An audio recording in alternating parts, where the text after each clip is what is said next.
Hello friends, welcome. সবাইকে স্বাগতম আজকে আমাদের অর্থনৈতিক ভূগোলের দ্বিতীয় পর্যায়। এখান থেকে আমরা কি কি এমসিকিউ দেখবো একটু চটপট দেখে ফেলি। আশা করি তোমাদের প্রস্তুতি তুঙ্গে চলছে। তোমরা অবশ্যই টেক্সট বুক পড়ো, টেক্সট বুক ভালো করে পড়তে তো হবেই, টেক্সট বুক ছাড়া কোনো বিকল্প নেই।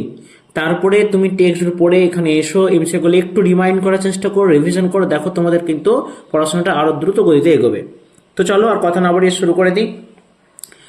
ওয়েবারের অনুমান অনুসারে শিল্প গড়ে ওঠার সবচেয়ে অনুকূল স্থান হলো যেখানে, সেটি কোনটি? সঠিক উত্তর এখানে তোমাদের হবে অপশন ডি, পরিবহন ব্যয় ও শ্রমিকের মজুরি ন্যূনতম হতে হবে। সবচেয়ে কম পরিবহন ব্যয়যুক্ত অঞ্চলটির অবস্থান কোথায় সর্বাধিক উপযুক্ত? সঠিক উত্তর অপশন ডি, সবগুলোই। কেন বলছে সবগুলোই? তা দেখো, কি পরিমাণ ও কত ধরনের কাঁচামাল প্রয়োজন হবে, বা কাঁচামাল কোথায় পাঠানো হবে, বা কাঁচামালের উৎস থেকে শিল্প অঞ্চলের দূরত্ব কতটা, সবকিছুর উপরে কিন্তু প্রভাব ফেলে। তো সবচেয়ে কম পরিবহন ব্যয়যুক্ত অঞ্চলের অবস্থান কোথায় সর্বাধিক উপযুক্ত, এগুলো কিন্তু সবকটাই হবে। ওয়েবারের অনুমান মতো মোট পরিবহন ব্যয় কোনটি? কাঁচামাল সংগ্রহ ব্যয় নাকি উৎপাদিত দ্রব্য বাজারজাত করার খরচ, দুটি একত্রে না কোনোটাই নয়? সঠিক উত্তর হবে অপশন সি, দুটি একত্রে হতে হবে। নেক্সট, ওয়েবারের মত অনুযায়ী কোনো শিল্প যদি উৎসস্থল ও বাজারের মধ্যবর্তী স্থানে গড়ে ওঠে তাহলে তাহলে কি হবে? সংগ্রহ ব্যয় শূন্য হবে নাকি সরবরাহ ব্যয় শূন্য হবে? তা কাঁচামাল ও উৎপাদিত পণ্য ও দূরত্বের উপর নির্ভরশীল হবে না কোনোটাই নয়? সঠিক উত্তর এখানে অপশন সি, তা কাঁচামাল উৎপাদিত পণ্য ও দূরত্বের উপর নির্ভরশীল হবে। কেন্দ্রীভূত কাঁচামালের ওজন ডিভাইডেড বাই উৎপাদিত দ্রব্যের ওজন, আমাকে বলছে এমআই সূচক বা পণ্য সূচক কোনটি? এখানে চারখানা অপশন দেওয়া হয়েছে, কোনটি সঠিক উত্তর হবে? এখানে তোমাদের সঠিক উত্তর হবে অপশন এ। ভালো করে দেখে নাও যে কেন্দ্রীভূত কাঁচামালের ওজনকে যদি উৎপাদিত দ্রব্যের ওজন দিয়ে ভাগ করি তবে সেটা কি হবে? এমআই বা পণ্য সূচক। ওকে, নেক্সট, এমআই যদি একের বেশি হয় তবে শিল্পটি বাজারের কাছে গড়ে উঠবে নাকি উৎসের কাছে গড়ে উঠবে? বাজারে উৎসের স্থলের মাঝখানে গড়ে উঠবে নাকি কোনোটাই নয়? সঠিক উত্তর অপশন বি, উৎসের কাছে গড়ে উঠবে। এমআই যদি একের কম হয় তাহলে শিল্পটি বাজারের কাছে গড়ে উঠবে না উৎসের কাছে গড়ে উঠবে, নাকি বাজার ও উৎসের স্থলের মাঝখানে গড়ে উঠবে, নাকি কোনোটাই নয়? সঠিক উত্তর হবে অপশন এ, বাজারের কাছে গড়ে উঠবে। ন্যূনতম পরিবহন ব্যয় অবস্থান পাওয়া যায় যখন এমআই একের কম হয়, একের বেশি হয়, এক হয়, কোনোটাই নয়? সঠিক উত্তর হবে অপশন সি, এক হয়। সম পরিবহন ব্যয় রেখাকে কি বলা হয়? সঠিক উত্তর হবে অপশন এ, আইসোটিম। কাঁচামাল ও উৎপাদিত দ্রব্যের মিলিত পরিবহন ব্যয় রেখাকে কি বলা হয়? সঠিক উত্তর অপশন এ, আইসোটিম। নেক্সট, কোন শিল্পে ব্যবহারযোগ্য একটি কাঁচামাল ভার হ্রাসমান শ্রেণীর হলে শিল্প কেন্দ্রটি কোথায় গড়ে উঠবে? সঠিক উত্তর হবে অপশন এ, কাঁচামালের উৎসের কাছে। কাঁচামাল সর্বত্র লভ্য হলে শিল্প কেন্দ্রটি কোথায় গড়ে উঠবে? সঠিক উত্তর হবে অপশন বি, বাজারের কাছে। কাঁচামাল সর্বত্র লভ্য হলে বাজারের কাছে গড়ে উঠবে। ওয়েবার মজুরি বাবদ ব্যয় সংকোচের জন্য যে গাণিতিক পদ্ধতি অবলম্বন করেছেন তার মধ্যে কোনটি পড়ে না? মজুরি, শ্রমগুণক, পরিবহন ব্যয় সূচক, ক্রিটিক্যাল আইসোড্যাপেন? সঠিক উত্তর হবে অপশন সি, পরিবহন ব্যয় সূচক। কোন উৎপাদিত সামগ্রীর একক ওজন প্রতি মজুরি ও যে পরিমাণ কাঁচামাল এবং উৎপাদিত দ্রব্য কোন শিল্পে পরিবহন করা দরকার হয় তার সম্মিলিত ওজনের অনুপাতকে কি বলা হয়? সঠিক উত্তর অপশন বি, শ্রমগুণক। যে রেখা বরাবর সস্তা শ্রমিকের মজুরি বাবদ ব্যয়, লাঘবের পরিমাণ ও কাঁচামাল এবং উৎপাদিত দ্রব্যের মোট পরিবহন ব্যয় সমান হয় তাকে কি বলে? সঠিক উত্তর হবে অপশন ডি, ক্রিটিক্যাল আইসোড্যাপেন। ডাই রমলিচে ওয়ার্ডনান ডার ওয়ার্ডস্চাফট গ্রন্থটির রচয়িতাকে? সঠিক উত্তর হবে option A, August Losch. August লসের তথ্যের মূল বক্তব্য, মূল কথা হলো শিল্প সেখানে গড়ে উঠবে যেখানে কি হতে হবে? সঠিক উত্তর হবে অপশন ডি, চাহিদা ও লাভ সর্বাধিক হবে যেখানে, সেখানেই কিন্তু কি করবে? শিল্প গড়ে উঠবে। এইটুকুই তার বক্তব্য। লসের মতে প্রতিটি শিল্পের একক বাজার প্রাথমিক পর্যায়ে কি হবে? সঠিক উত্তর হয়ে যাবে এখানে অপশন এ, বৃত্তাকার। লসের মতে পরিণত পর্যায়ে শিল্পের একক বাজারের আকৃতি কেমন হবে? সঠিক উত্তর হবে অপশন সি, ষড়ভুজাকার। আগস্ট লসের মতে মুনাফা সর্বাধিকরণের জন্য বাজারে থাকবে পূর্ণাঙ্গ প্রতিযোগিতা, একচেটিয়া প্রতিযোগিতা, দুটি হবে, কোনটি নয়? সঠিক উত্তর হবে অপশন বি, একচেটিয়া প্রতিযোগিতা। লসের অনুমান অনুসারে আলোচ্য অঞ্চলটি কেমন হতে হবে? সঠিক উত্তর অপশন এ হবে কৃষি কাজে স্বনির্ভর। লসের মধ্যে অর্থনৈতিক স্থিতাবস্থার জন্য প্রয়োজন কোনগুলো? সঠিক উত্তর অপশন ডি সবগুলো। কেন বলছি? শিল্প সংযুক্তগুলি আদর্শ অধিষ্ঠান থাকবে, উৎপাদনের মুক্ত পরিস্থিতি থাকবে, সর্বোচ্চ সংখ্যক উৎপাদকের উপস্থিতি থাকতে হবে। নেক্সট লাস্ট, স্থানগত চাহিদা সংখ্যার কথা বলেছেন, তার তথ্যের কোন পর্যায়ে? সঠিক উত্তর হবে এখানে অপশন এ প্রথম পর্যায়ে। একাধিক বৃত্তাকার বাজার অঞ্চল গড়ে ওঠে লসের তথ্যের কোন পর্যায়ে? সঠিক উত্তর অপশন বি দ্বিতীয় পর্যায়ে। বহু উৎপাদক সমৃদ্ধ সর্বভুজ বাজারের পরিপূর্ণ জ্যামিতিক রূপটি প্রস্ফুটিত হয় কোন পর্যায়ে? সঠিক উত্তর হবে অপশন সি তৃতীয় পর্যায়ে। আমরা কি পেলাম দেখো ভালো করে, স্থানগত চাহিদা সংখ্যার কথা পেলাম প্রথম পর্যায়ে, বৃত্তাকার বাজার পেলাম দ্বিতীয় পর্যায়ে, বহু উৎপাদক সর্বভুজ বাজার পেলাম তৃতীয় পর্যায়ে। বাজারের কেন্দ্রস্থলে উৎপাদিত দ্রব্যের সরবরাহ মূল্যের সঙ্গে চাহিদার সম্পর্ক কেমন? সঠিক উত্তর অপশন বি ব্যস্তানুপাতিক। একাধিক উৎপাদক সমৃদ্ধ সর্বভুজাকার অঞ্চলে সর্বাধিক মুনাফার সম্ভাব্য স্থান কোনটি? সঠিক উত্তর হবে অপশন এ বাজারের কেন্দ্রস্থল। মৎস্যজীবী দেশ কাকে বলা হয়? সঠিক উত্তর অপশন ডি নরওয়েকে বলা হয় মৎস্যজীবী দেশ। The location of economic activity নামক গ্রন্থের রচয়িতাকে? সঠিক উত্তর হচ্ছে অপশন এ এডগার হুভার। হুভারের মতে শিল্প সেখানে গড়ে উঠবে যেখানে কি হতে হবে? যেখানে হতে হবে অপশন ডি উৎপাদন ব্যয় কম এবং সবচেয়ে কম খরচে ক্রেতার কাছে পণ্য পৌঁছে যায়।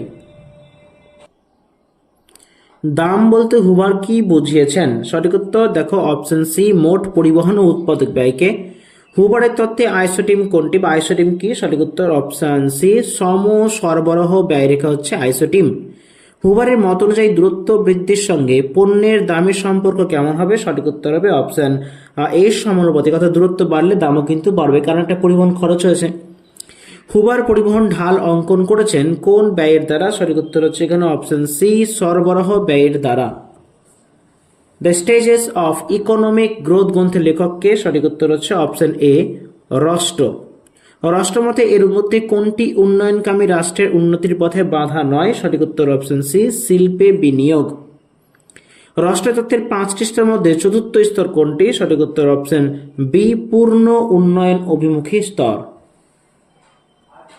কোনটি উত্তরণ স্তরের বৈশিষ্ট্য নয়? সঠিক উত্তর অপশন ডি শ্রমিকের চরিত্র বদল।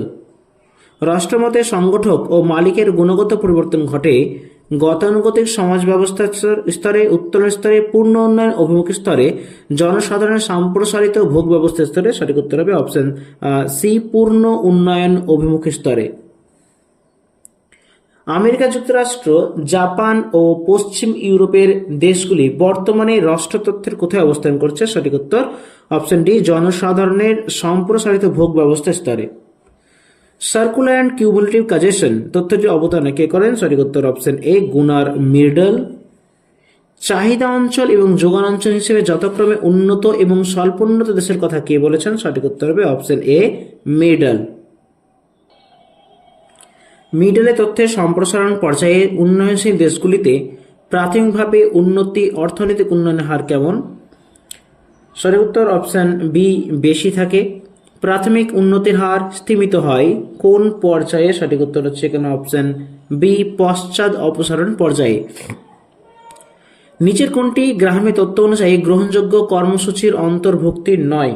সঠিক উত্তর অপশন বি পরিবহন ব্যবস্থা, বাকিগুলো কিন্তু হবে না। নিচের কোনটি গ্রাহামের মত অনুযায়ী জমির ব্যবস্থাপনার উপায়গুলির অন্তর্ভুক্ত নয়? সঠিক উত্তর হচ্ছে অপশন ডি বসতির প্রকার। গ্রাহামের মতে স্থায়ী ও বৃহদায়তন কৃষিকাজের উপযুক্ত জমি কোনটি? সঠিক উত্তর হচ্ছে অপশন সি তৃতীয় ও সপ্তম শ্রেণীর জমি। The land of Britain, it's use and misuse গ্রন্থের লেখককে? সঠিক উত্তর হচ্ছে অপশন এ স্ট্যাম্প। আমি আবার বলছি অবশ্যই টেক্সট বুক ভালো করে কিন্তু পড়বে। টেক্সট বুক পড়লে তুমি তোমার পর্যায়টা তুমি বুঝতে পারবে যে আমি এমসিকিউ পারছি কিনা। এমসিকিউ আজ রিমাইন্ড করবে, কাল হয়তো ভুলে যাবে, এগুলো রিভিশন অবশ্যই রিভিশন, তবে অবশ্যই টেক্সট বুকটা কিন্তু অবশ্যই পড়বে। স্ট্যাম্পের মত অনুযায়ী কোনটি জমির ব্যবহারিক নীতি নয়? সঠিক উত্তর অপশন সি জমির ব্যবহারে কোনো পরিবর্তন না করা। স্কট রিপোর্টের ধারণা কে দিয়েছেন? সঠিক উত্তর option B stamp. Scott report কি? স্কট রিপোর্ট হলো তোমাদের এখানে অপশন হয়ে যাবে অপশন সি শিল্পের শ্রেণীবিভাগ। স্কট রিপোর্ট অনুযায়ী শিল্পকে ভাগ করা আছে কত ভাগে? সঠিক উত্তর হচ্ছে অপশন সি 5 ভাগে। যেসব শিল্প ভৌগোলিকভাবে কোন স্থানে আবদ্ধ নয় তাকে কি বলা হয়? সঠিক উত্তর অপশন ডি, লঘু বা মোবাইল শিল্প। Land classification for agricultural development নামক গ্রন্থের রচয়িতা কে? সঠিক উত্তর অপশন বি, লুইস। জমির ব্যবহারগত শ্রেণীবিভাগ করার জন্য এ বি লুইস কোন সূচকটির ব্যবহার করেননি? জমির নিজস্ব বৈশিষ্ট্য, জমির উৎপাদন ক্ষমতার ব্যবহার, জমির প্রস্তাবিত ব্যবহার, জমির মালিকানা। সঠিক উত্তর হবে অপশন ডি, জমির মালিকানা। লুইসের মতে উচ্চতা অনুযায়ী জমিকে ভাগ করার জন্য প্রাথমিকভাবে টোপোগ্রাফিক্যাল ম্যাপ অঙ্কন করা হয়, মাটির পরিলেখ সমীক্ষা করা হয়, প্রাকৃতিক বৈশিষ্ট্যগুলি অনুসন্ধান করা হয়, কোনোটাই নয়। সঠিক উত্তর হচ্ছে অপশন এ, টোপোগ্রাফিক্যাল ম্যাপ অঙ্কন করা হয়। লুইসের মতে ব্যবহার অনুযায়ী জমির শ্রেণীবিভাগ হলো কৃষিযোগ্য ও কৃষির অযোগ্য জমি, কৃষিযোগ্য ও শিল্পযোগ্য জমি, কৃষিযোগ্য ও বসতিযোগ্য জমি, কোনোটাই নয়। সঠিক উত্তর অপশন এ, কৃষিযোগ্য ও কৃষির অযোগ্য জমি। তিয়ানজিন, জিয়ান ও জিয়াননিয়াং প্রভৃতি কোন দেশের প্রধান কার্পাস বস্তু উৎপাদন কেন্দ্র? সঠিক উত্তর হচ্ছে অপশন সি, চীন। ইয়াং, ফিয়াং, জিয়ান এগুলো মানেই হলো তোমার চীন, কিন্তু অবশ্যই এইভাবে মনে রাখবে। কাষ্ঠ শিল্প বিকাশের জন্য প্রয়োজনীয় শর্তগুলি হলো অরণ্যের প্রকৃতি, শ্রমিক সরবরাহ, কারিগরি কুশলতা, সমুদ্র থেকে দূরত্ব, যানবাহনের সুবিধা। এদের মধ্যে সঠিক কোনগুলো? পাঁচটা এখানে কিছু তোমার ইনফরমেশন দিয়েছে, কোন ইনফরমেশনগুলো আসলে সঠিক। অপশন দেখো 1 2 3 4 5, সবগুলো 1 2 3 5, 1 2 3 4, 2 3 4 5। সঠিক উত্তর কোনটা? সঠিক উত্তর হবে অপশন বি, 1 2 3 5। শুধুমাত্র চারটাই এখানে ঠিক নয়। সমুদ্র থেকে দূরত্ব এই জিনিসটা কিন্তু ঠিক নয়, এই জিনিসটা তোমরা কেটে দিতে পারো।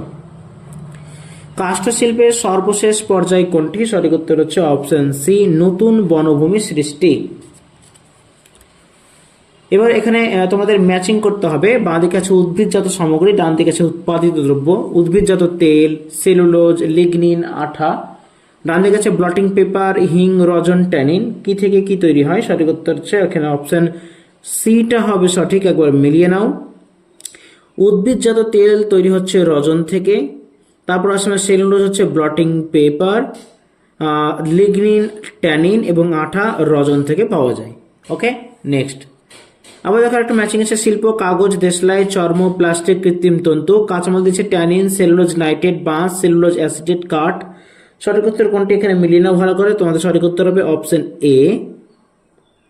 দেখো কাগজ হচ্ছে তোমাদের বাঁশ থেকে কাগজ তৈরি হয়। দেশলাই হবে তোমাদের কাঠ শিল্প থেকে দেশলাই তৈরি হয়, কাঠ থেকে সর্ববর্গীয় অরণ্যের নরম কাঠ থেকে দেশলাই তৈরি হয়। চর্ম হবে ট্যানিন করতে প্রয়োজন হয়, এবং প্লাস্টিক তোমাদের সেলুলোজ নাইট্রেট থেকে তৈরি হয়, এবং এই যেটা বলছে আমাদের কৃত্রিম তন্তু সেটা আমাদের সেলুলোজ অ্যাসিটেট। ওকে, চলো। কোন দেশটি কাষ্ঠমণ্ড উৎপাদনকারী দেশ নয়? সঠিক উত্তর হবে অপশন সি, অস্ট্রেলিয়া কাষ্ঠমণ্ডের দেশ কিন্তু নয়। কাষ্ঠমণ্ড উৎপাদক দেশ ও বিভিন্ন কেন্দ্রগুলি মেলাও। আমেরিকা যুক্তরাষ্ট্র, কানাডা, রাশিয়া, ইউরোপ। ডান দিকে আছে লেনিনগ্রাদ, অলিম্পিয়া, ফিনল্যান্ড, নিউ ফাউন্ডল্যান্ড। তোমাদের এখানে সঠিক উত্তর হবে অপশন এ। দেখো আমেরিকা যুক্তরাষ্ট্র অলিম্পিয়া, কানাডা হচ্ছে নিউ ফাউন্ডল্যান্ড, রাশিয়া হচ্ছে লেনিনগ্রাদ, আর হচ্ছে তোমার ইউরোপ ফিনল্যান্ড। ওইগুলো কাষ্ঠ উৎপাদক দেশ। নিচের কোনটি অরণ্যের পরিবেশগত গুরুত্ব সম্পর্কে সত্য? ভূমিক্ষয় নিবারণ, কাষ্ঠশিল্পের বিকাশ, ইকোট্যুরিজম, ঝড়ঝঞ্ঝার প্রতিরোধ। এখন এই অপশনগুলোর মধ্যে কোনগুলো সত্য? এখানে কিছু অপশন দেওয়া আছে। এখানে তোমাদের সঠিক উত্তর হবে অপশন বি, 1 3 4 হবে সঠিক। ভূমিক্ষয় নিবারণ, ইকোট্যুরিজম এবং ঝড়ঝঞ্ঝার গতিরোধ। ঠিক আছে, পরিবেশগত গুরুত্ব সম্পর্কে সত্য। বনভূমির নাম, অক্ষাংশ অবস্থান ভালো করে দেখেন। নিরক্ষেপ বনভূমি, ভূমধ্যসাগরীয় অরণ্য, সর্ববর্গীয় অরণ্য, ক্রান্তীয় পর্ণমোচী অরণ্য, নাতিশীতোষ্ণ মিশ্র অরণ্য। কোন অক্ষাংশে বৃদ্ধি লাভ করে? তাহলে আমি একেবারে বলে দিই, এখানে সঠিক উত্তর হবে অপশন ডি, একবার মিলিয়ে নাও। দেখো নিরক্ষীয় চিরহিত কোথায় থাকে? আমাদের এই যে 5 ডিগ্রি থেকে উত্তর ও দক্ষিণ। সঙ্গে চলে আসে আমাদের যে ভূমধ্যসাগরীয় অরণ্য আছে সেটা হয়ে যাচ্ছে আমাদের কি 30 থেকে 40 ডিগ্রি উত্তর ও দক্ষিণ। তারপর চলে আসছে আমরা সরলবর্গীয় অরণ্য, সেখানে অবশ্যই আমাদের চলে আসছে কত 50 থেকে 70 ডিগ্রি উত্তর ও দক্ষিণ। ক্রান্তীয় পর্ণমোচী অরণ্য আমাদের চলে আসবে একে, চলে আসবে এটা ডি, 10 থেকে 30 ডিগ্রি উত্তর দক্ষিণ। এবং নাতিশীতোষ্ণ মিশ্র যে অরণ্য আছে সেটা হচ্ছে আমাদের এই যে 3 নম্বর অপশন দেখছো, এটা হচ্ছে 30 থেকে 50 ডিগ্রি উত্তর ও দক্ষিণ। এক সময়ের সাথে আমরা মিল ঘটাবো। অরণ্যের নাম আছে, দৈশিক বন্টন আছে, ক্রান্তীয় বৃষ্টি অরণ্য, ক্রান্তীয় পর্ণমোচী অরণ্য, ভূমধ্যসাগরীয় অরণ্য, নাতিশীতোষ্ণ মিশ্র অরণ্য, সরলবর্গীয় অরণ্য। ডান দিকে কিছু দেশ দেওয়া আছে। তো সঠিক উত্তর এখানে দেখো কি হবে, এখানে তোমাদের ভালো করে মিলিয়ে নাও। সঠিক উত্তর হবে অপশন সি। দেখো, ক্রান্তীয় বৃষ্টি অরণ্য অ্যামাজন ও কঙ্গোতে পাওয়া যায়। ক্রান্তীয় পর্ণমোচী অরণ্য বাংলাদেশে পাওয়া যাবে। ভূমধ্যসাগরীয় অরণ্য যেটা, সেটা অবশ্যই পর্তুগাল ভূমধ্যসাগরীয় অঞ্চলের মধ্যে পড়ে। নাতিশীতোষ্ণ মিশ্র অরণ্য হচ্ছে তোমার নিউজিল্যান্ড, এবং থাকলো পরে আমাদের সর্ববর্গীয়, সেটা অবশ্যই কানাডা। নেক্সট চলে আসে, নিরক্ষীয় চিরহরিৎ বনভূমি সিলভা নামে কোথায় পরিচিত? সঠিক উত্তর হবে এখানে অপশন এ, দক্ষিণ আমেরিকায়।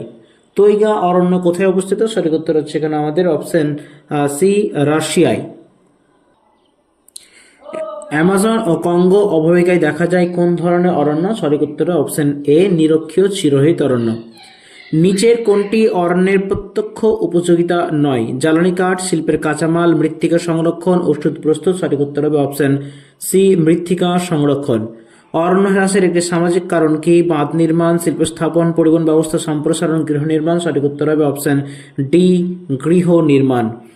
কৃষির ওপর প্রভাব, কাষ্ঠ শিল্পের ওপর প্রভাব, পরিবহন ও জলবিদ্যুৎ উৎপাদনের ওপর প্রভাব, এগুলি হলো অরণ্য নিধনের কি ধরনের প্রভাব, এগুলোকে বলবো আমরা। সঠিক উত্তর এখানে অপশন বিটাকে বলবো, এটা হচ্ছে অর্থনৈতিক প্রভাব।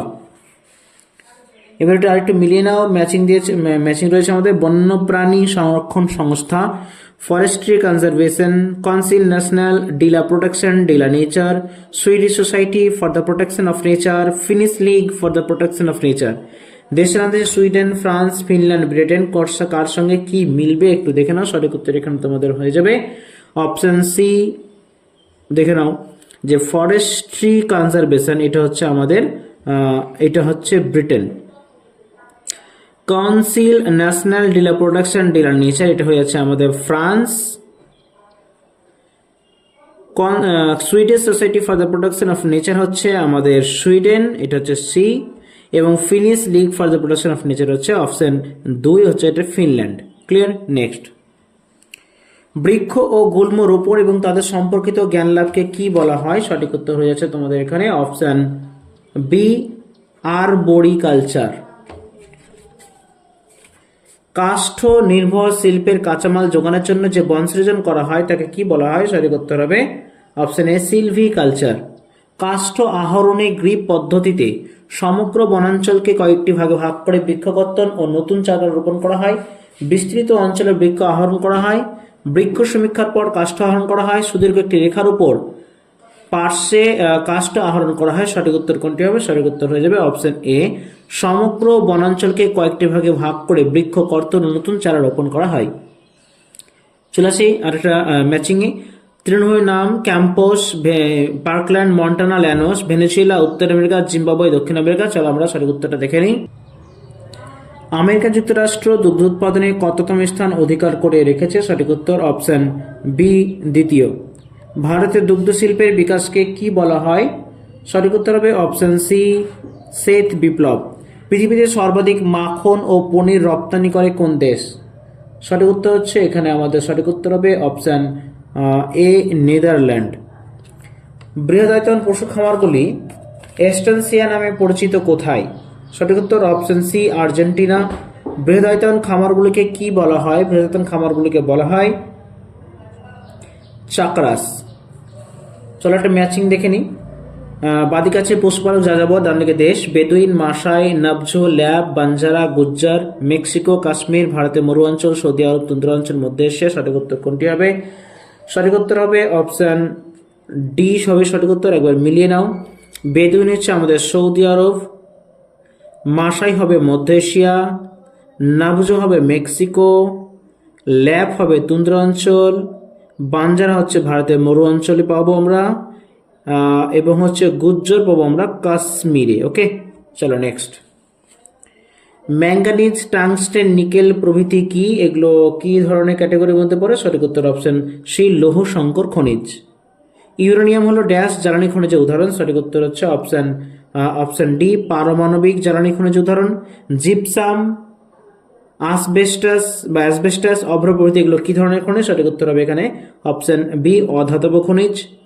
শিল্পে ওজোন হ্রাসশীল কাঁচামাল রূপে ব্যবহৃত হয় ধাতব খনিজ, অধাতব খনিজ, জ্বালানি খনিজ কোনোটাই নয়। সঠিক উত্তর হচ্ছে এখানে আমাদের অপশন এ, এগুলো হচ্ছে ধাতব খনিজ। তামা, টিন ইত্যাদি হলো কোন ধরনের ধাতব খনিজ? সঠিক উত্তর হবে এখানে অপশন বি, অলৌহবর্গীয় খনিজ। ইউক্রেনের সবচেয়ে বড় আকরিক লোহার খনি কোনটি? সঠিক উত্তর হচ্ছে অপশন এ, ক্রিভয় রগ। চলো দেশের নামগুলোর সঙ্গে আমরা লৌহ সমৃদ্ধ অঞ্চলগুলোর নামগুলো মিলিয়ে নিই। Russia, Ukraine, France, Germany, Spain, Elburz, Alsace Lorraine, Moscow Tula, Oviedo, Krivoy Rog. সঠিক উত্তর দেখি এখানে কি হবে? সঠিক উত্তর হবে অপশন বি। চলো একবার মিলিয়ে নিই। রাশিয়া হচ্ছে আমাদের মস্কোটুলা, ইউক্রেন ক্রিভয় রগ, ফ্রান্স হচ্ছে আলসাস লোরেন প্রদেশ, জার্মানি হচ্ছে এজবুর্গ, এবং আমাদের প্রদেশ হচ্ছে স্পেন, সেখানে আছে ওভিয়েডো। নেক্সট, ভারতে ড্যাশ শ্রেণীর লোহা সবচেয়ে বেশি পরিমাণে পাওয়া যায়? সঠিক উত্তর হচ্ছে এখানে অপশন এ, হেমাটাইট। ভারতে আকরিক লোহা উত্তোলনে প্রথম স্থান অধিকার করে কোন রাজ্য? সঠিক উত্তর অপশন ডি, ওড়িশা। এই ডেটাগুলো কখনো কখনো হেরফের হতে পারে। যদি কারো কাছে মনে হয় যে ভুল ডেটা, যেটা কম্প্যাক্ট ডেটা তোমাদের কাছে যদি থাকে, মনে হয় যদি ভুল, তাহলে আমাকে অবশ্যই কমেন্টে জানাবে যে কোনটা ভুল, আমরা সেটাকে অবশ্যই বিচার করব। ভারতীয় আকরিক লোহা সবচেয়ে বড় আমদানিকারক দেশ কোনটি? সঠিক উত্তর হচ্ছে অপশন ডি, হচ্ছে চীন। তামার পরিমাণ সবচেয়ে বেশি কোন আকরিকে থাকে? সঠিক উত্তর এখানে হবে আমাদের অপশন এ, চ্যালকোসাইট। তামা উত্তোলনে পৃথিবীতে প্রথম স্থান অধিকার করেছে কোন দেশ? সঠিক উত্তর অপশন সি, চিলি। আমেরিকা যুক্তরাষ্ট্রের বৃহত্তম তামার খনি কোনটি? সঠিক উত্তর অপশন এ, মোরেনচি। ভারতের ড্যাশ শ্রেণী আকরিক থেকে সর্বাধিক তামা আহরণ করা হয়? সঠিক উত্তর অপশন ডি, চালকোপাইরাইট। এবারে এখানে একটু মিলামিলি আছে দেখে নিই। রাজস্থান, ঝাড়খণ্ড, অন্ধ্রপ্রদেশ, কর্ণাটক, পশ্চিমবঙ্গ, মধ্যপ্রদেশ, নল্লাকুন্ডা তামাখুন, ক্ষেত্রী, মালঞ্চখণ্ড, তামা পাহাড়, বেলিগুড্ডা। চলো আমরা ঠিকঠাক ম্যাচিং করে নিই। তাহলে এখানে দেখো হবে রাজস্থান হয়ে যাবে আমাদের ক্ষেত্রী অঞ্চল, ঝাড়খণ্ড হচ্ছে তোমাদের তামা পাহাড়, অন্ধ্রপ্রদেশ হচ্ছে নল্লাকুন্ডা, কর্ণাটক হচ্ছে তোমাদের বেলিগুড্ডা, পশ্চিমবঙ্গ তামাখুন, এবং মধ্যপ্রদেশে আছে আমাদের মালঞ্চ খণ্ড। তো সঠিক উত্তর হবে এটা, ভালো করে দেখে নাও, হয়ে যাবে আমাদের। তাহলে কি কি বললাম? 3, তারপরে 5, তারপরে 1, তারপরে 2, তারপর আসছে আমাদের 4। ওকে, চলো নেক্সট। তো আজকে আমাদের এই পর্বে, সেকেন্ড পর্বে আমাদের এতটুকুই ছিল, এতটুকুই যাত্রা। আমাদের নেক্সট দিনে আমরা এই চ্যাপ্টারে অর্থনীতি ভূগোল থেকে আরো কিছু প্রশ্ন আমরা দেখে নেব। তো আপাতত তোমাদের বিদায়, দেখা হচ্ছে পরের ভিডিওতে।